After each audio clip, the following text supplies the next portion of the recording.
Hi hello வணக்கம். இன்னைக்கு நம்ம இந்த வீடியோல எதை பத்தி பார்க்க போறோம் அப்படின்னு பார்த்தீங்கன்னா, ஒரு ஸ்டாக்கோட சப்போர்ட் லெவல் அப்படிங்கிறது என்ன, ஒரு ஸ்டாக்கோட ரெசிஸ்டன்ஸ் லெவல் அப்படிங்கிறது என்ன அப்படிங்கிறத வித் எக்ஸாம்பிளோட வந்து நம்ம பார்க்க போறோம். வாங்க வீடியோக்குள்ள போவோம்.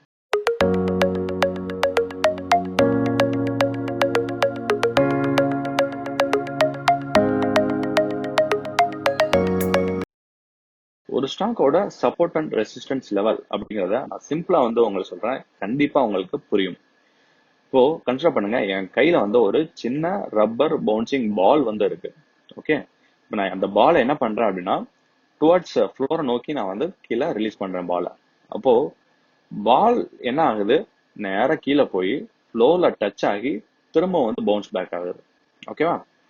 அப்போ இந்த ஃப்ளோர் லெவல் இருக்கு இல்லையா, இந்த ஃப்ளோர் லெவல் வந்து அதோட ஒரு சப்போர்ட் பாயிண்ட். அதுக்கு வந்து சப்போர்ட் கிடைக்குது, அது போகக்கூடிய ஃபோர்ஸ்ல வந்து அது இந்த சப்போர்ட்ல அடிச்சு திரும்ப வந்து பவுன்ஸ் பேக் ஆகுது. ஓகே, இப்போ பவுன்ஸ் பேக் ஆகி மேல வந்துட்டு இருக்கு பால். எனக்கு ஒரு லெவல்ல வந்து நான் சீலிங் வந்து இருக்கு. ஓகேவா? இப்ப பால் என்ன ஆகுது அப்படின்னு பாத்தீங்கன்னா, அந்த சீலிங்ல போய் டச் ஆகி, அதாவது இங்க சீலிங் இருக்குன்னு வச்சுக்கோங்களேன், இந்த இடத்துல சீலிங் இருக்கு. இந்த சீலிங்ல வந்து பால் டச் ஆகி திரும்ப வந்து ரிட்டர்ன் பவுன்ஸ் பேக் ஆகுது டுவர்ட்ஸ் டவுன்வர்ட்.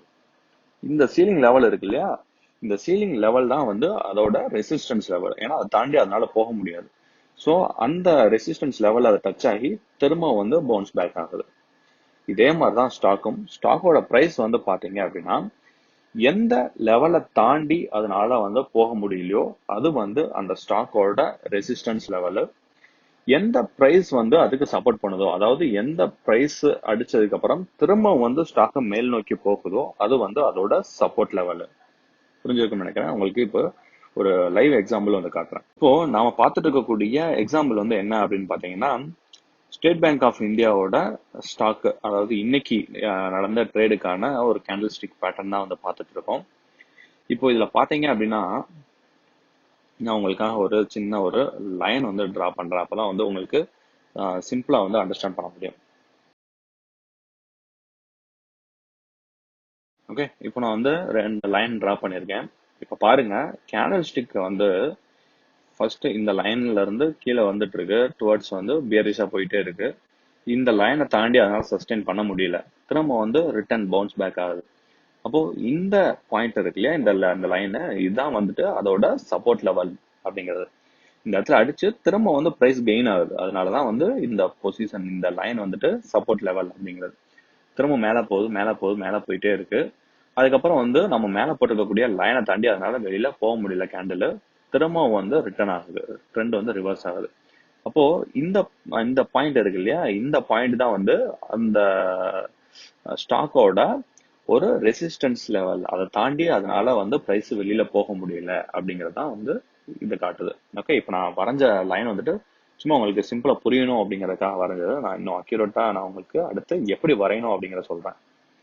நீங்க சப்போர்ட் அண்ட் ரெசிஸ்டன்ஸ் லெவல் வந்து நீங்க ஒரு சார்ட்ல வந்து கேண்டில் ஸ்டிக் சார்ட்ல நீங்க வரையறீங்க அப்படின்னா, அதுக்கு வந்து 2 முக்கியமான தம் ரூல் வந்து இருக்கு.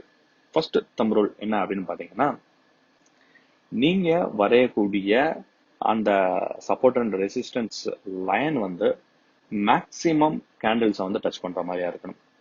அதாவது நீங்க எந்த சார்ட்டை பாக்குறீங்களோ அந்த சார்ட்ல எத்தனை கேண்டில் இருந்தாலும் மேக்சிமம் கேண்டில்ஸ் வந்து டச் பண்ற மாதிரியான ஒரு லைன் வந்து நீங்க டிரா பண்ணணும். அந்த மாதிரி நீங்க டிரா பண்றீங்க அப்படின்னால நீங்க போடக்கூடிய அந்த support and resistance level pattern வந்து அக்யூரேட்டா இருக்கும். ஓகேவா? அடுத்த ஒரு ரூல் என்ன அப்படின்னு பாத்தீங்கன்னா, நீங்க வரையக்கூடிய இந்த சப்போர்ட் அண்ட் ரெசிஸ்டன்ஸ் லைன் வந்துட்டு எந்த ஒரு கேண்டிலையும் கிராஸ் பண்ணக்கூடாது. பட் கேண்டிலோட விக்ஸை வந்து கிராஸ் பண்ணிக்கலாம். ஸோ நீங்க வரையக்கூடிய எந்த ஒரு லைனும் கேண்டிலோட பாடியை வந்து கிராஸ் பண்ணி வெளியில போகக்கூடாது.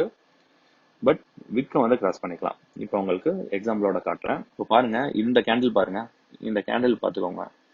இப்போ இந்த கேண்டிலோட அந்த ஷேடட் போர்ஷன் இருக்கு, அந்த கலர்டு போர்ஷன், இதுதான் வந்துட்டு கேண்டிலோட பாடி அப்படிங்கிறது. இந்த மேலேயும் கீழேயும் இருக்கக்கூடிய லைன் இருக்கு இல்லையா, இதுதான் வந்து கேண்டிலோட விக். ஓகேவா? கேண்டில் ஸ்டிக்ஸை பத்தி நம்ம இதுக்கு முன்னாடி ஒரு வீடியோ வந்து பண்ணியிருக்கோம். அந்த வீடியோ வந்து பார்க்காதவங்க கண்டிப்பா அந்த வீடியோவை பார்த்துட்டு அதுக்கப்புறமா அதை கண்டினியூ பண்ணுங்க. ஏன்னா கேண்டில் ஸ்டிக் பேட்டர்ன் அப்படிங்கிறது வந்து ரொம்ப முக்கியமான ஒரு விஷயம். டூஜி கேண்டில்னா என்ன, ஒரு கேண்டிலோட பார்ட்ஸ் வந்து என்னென்ன இருக்கு, கேண்டில் வந்து எப்படி ஃபார்ம் ஆகுது, இது எல்லாமே வந்து நம்ம அந்த வீடியோல எக்ஸ்பிளைன் பண்ணியிருந்தோம். கண்டிப்பா அந்த வீடியோ பாருங்க. அந்த வீடியோக்கான லிங்க் உங்களுக்கு இப்போ கார்டில் இருக்கும். ஓகே, நம்ம கனெக்ட் பண்ணுவோம்.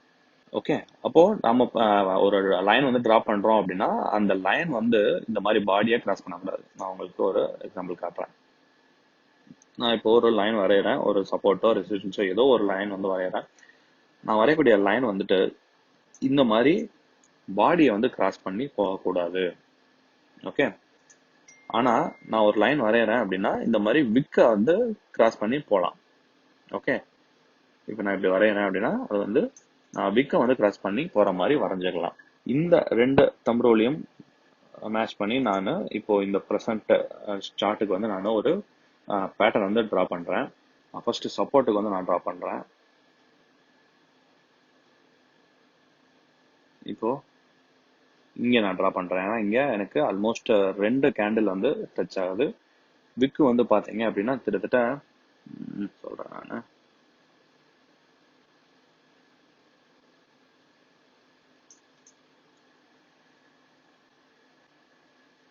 இப்போ எனக்கு பாத்தீங்க அப்படின்னா இங்க ஒரு கேண்டில் டச் ஆகுது, இங்க ஒரு கேண்டில் டச் ஆகுது, அடுத்ததா இங்க ஒரு கேண்டில் டச் ஆகுது, இங்க ஒரு விக்கு, இங்க ஒரு விக்கு, இங்கேயும் ஒரு விக்கு, அதுக்கப்புறம் இங்க ஒரு விக்கு. ஓகே, இதுதான் வந்து நம்மளோட சப்போர்ட் லெவல் அப்படிங்கிறது. நான் அடுத்த ரெசிஸ்டன்ஸ் லெவல் ட்ரா பண்றேன். நான் இங்க வரைஞ்சேன்னா கேண்டில் ஸ்டிக் கிராஸ் ஆகுது இங்க இங்க. ஓகே,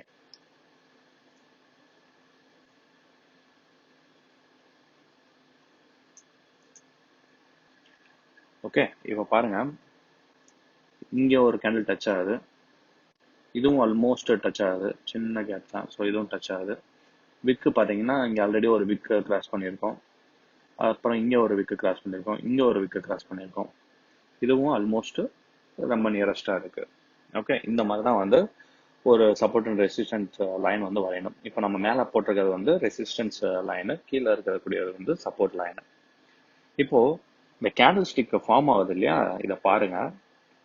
இந்த ஃபார்ம் ஆகக்கூடிய கேண்டில் ஸ்டிக்கு இப்போ பியரிஷ்ல போயிட்டே இருக்கு, பியரிஷ்லயே போயிட்டே இருந்தது.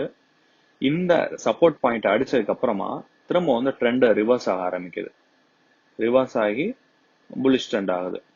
இப்போ அதே மாதிரி போயிட்டே இருந்தது. இந்த இடத்துல அதை டச் ஆனதுக்கு அப்புறம் திரும்ப ட்ரெண்ட் வந்து ரிவர்ஸ் ஆகுது, திரும்பவும் கீழே போகுது, திரும்பவும் வந்து அந்த ரெசிஸ்டன்ஸ் பாயிண்ட்ல வந்து சப்போர்ட் பாயிண்ட்ல வந்துட்டு திரும்ப வந்து ட்ரெண்ட் ரிவர்ஸ் ஆகுது, திரும்பவும் வந்து அந்த சப்போர்ட் பாயிண்ட் கிட்ட வந்த ரெசிஸ்டன்ட் பாயிண்ட் கிட்ட வந்ததுக்கு அப்புறம் திரும்ப வந்து ட்ரெண்ட் ரிவர்சல் ஆகுது. இதே மாதிரி தான் போயிட்டே இருக்கு இல்லையா.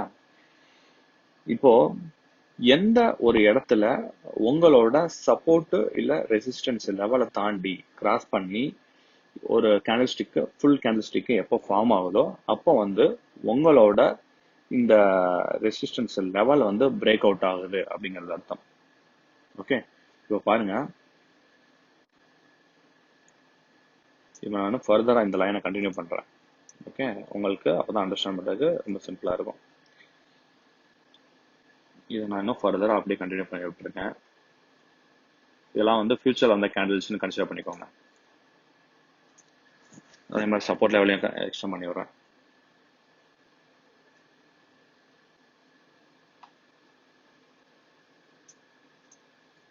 ஓகேவா, இப்போ பாருங்க வந்திருக்கக்கூடிய இந்த ஃபியூச்சர்ல அது வரைக்கும் எனக்கு தெரிஞ்ச பேட்டர்ன் வச்சு நான் பண்ணிட்டேன். இது வந்து எனக்கு தெரியலன்னு கன்சிடர் பண்ணிக்கோங்க. அதுக்கப்புறமா தான் வந்து இந்த ஸ்டிக்ஸ் வந்து ஃபார்ம் ஆகுது, கேண்டில் ஸ்டிக்ஸ். இப்போ என்ன இருக்கு அப்படின்னு பாத்தீங்கன்னா, இது வரைக்கும் தான் நம்ம நம்ம ஆக்சுவலா பார்த்து நம்ம ட்ரா பண்ணோம். இது வந்து நம்ம பார்க்கவே இல்லை. இதே மாதிரி தான் இந்த இந்த ஏரியா வந்து ஃபியூச்சர்ல நடந்த ஒரு ஸ்டிக்னு கன்சிடர் பண்ணுங்க. இப்போ இந்த ரெசிஸ்டன்ஸ் லெவலை தாண்டி கீழே போகுது, பட் ஃபுல் கேண்டில் வந்து வெளில வரல. அடுத்த ஒரு இதில் பாத்தீங்கன்னா ஃபுல் கேண்டில் ஒரு சின்ன ஒரு டூஜி கேண்டில் ஃபார்ம் ஆகி திரும்பவும் வந்து பேரிஷ் ஆகுது, திரும்பவும் புல்லிஷ் ஆகுது. அதே இந்த வித்தின் அந்த ரெசிஸ்டன்ஸ் அண்ட் சப்போர்ட் லெவலுக்குள்ளேயே தான் வந்து ஃபார்ம் ஆகிட்டே இருக்கு. பட் இந்த ஒரு இடத்துல பாருங்க, இந்த இடத்துல வந்து ஃபுல்லா ஒரு கேண்டில் வந்து ஒரு பெரிய கேண்டில் வெளில போகுது. ஓகே, அதுக்கப்புறமா வந்து திரும்பவும் கீழே வருது, திரும்பவும் வந்து மேலே போகுது. அப்போ இந்த இடத்துல வந்து உங்களுக்கு என்ன சொல்லுது அப்படின்னா, இந்த ஸ்டாக் வந்து இதை தாண்டி வெளியில போக போகுது அப்படிங்கறதான் வந்து உங்களுக்கு சொல்லுது. இந்த கேண்டில் இந்த மாதிரி ஒரு பேட்டர்ன் வந்து ஃபார்ம் ஆகுது அப்படின்னா அடுத்து வரக்கூடிய டைங்கள்ல இந்த பிரைஸ், அதாவது உங்களோட லிமிட் நீங்க வச்சுக்கீங்களா, இந்த லிமிட்டை கிராஸ் பண்ணி பவுன்ஸ் ஆகி வெளியில போக போகுது அப்படிங்கறதான் வந்து சொல்லுது. இப்போ இதவே நான் திரும்ப இன்னும் ஃபர்தரா எக்ஸ்டெண்ட் பண்ணிடுறேன். அப்பதான் உங்களுக்கு ரொம்ப சிம்பிளா புரியும். இப்போ பாருங்க, நம்ம சொன்ன மாதிரி ஃபியூச்சர்ல என்ன இருக்குன்னு பாருங்க. கேண்டில் ஸ்டிக்கு நம்மளோட அந்த ரெசிஸ்டன்ஸ் லெவல் இருக்கு இல்லையா, அதை பிரேக் அவுட் பண்ணி வெளியில போக ஆரம்பிச்சிருச்சு. அதுக்கப்புறம் நல்லா ஹைக்கு போக ஆரம்பிச்சிருச்சு. இந்த மாதிரி தான் வந்து அந்த ட்ரெண்ட் லைனை வந்து நம்ம ஃபாலோ பண்ணணும். இப்போ அதே இது ஒருவேளை இங்க சப்போர்ட் லெவல் இருக்கு இல்லையா, அதை தாண்டி கீழே வந்து ஒருவேளை போயிருந்தது அப்படின்னா பிரைஸ் வந்து இன்னும் டவுன் ஆயிருக்கும். இங்க வந்து எப்படி ரெசிஸ்டன்ஸ் லெவலை தாண்டி போகுதோ அப்போ வந்து பிரைஸ் வந்து இன்க்ரீஸ் ஆக போகுதுன்னு அர்த்தம். இன்னைக்கு நம்ம இந்த வீடியோல பார்த்திருக்கக்கூடிய அந்த சப்போர்ட் அண்ட் ரெசிஸ்டன்ஸ் பத்தின ஒரு பேசிக் வந்து உங்களுக்கு கண்டிப்பா புரிஞ்சிருக்கும்னு நினைக்கிறேன். இதை பத்தி இன்னும் டீடைலா நம்ம அடுத்து வரக்கூடிய வீடியோல வந்து நம்ம பார்ப்போம். உங்களுக்கு இந்த வீடியோ சம்பந்தமா எந்த விதமான டவுட் இருந்தாலும் நீங்க தாராளமா கமெண்ட் செக்ஷன்ல வந்து கமெண்ட் பண்ணலாம். உங்களுக்கு இந்த வீடியோ பிடிச்சிருந்தது அப்படின்னா கண்டிப்பா வீடியோ லைக் பண்ணுங்க. அது மட்டும் இல்லாம வீடியோ மற்றவங்களோட ஷேர் பண்ணுங்க. மீண்டும் அடுத்த ஒரு வீடியோவில் உங்களை சந்திக்கும் வரை உங்களிடமிருந்து விடைபெறுவது பிரபாகர் சேகர். தேங்க்யூ.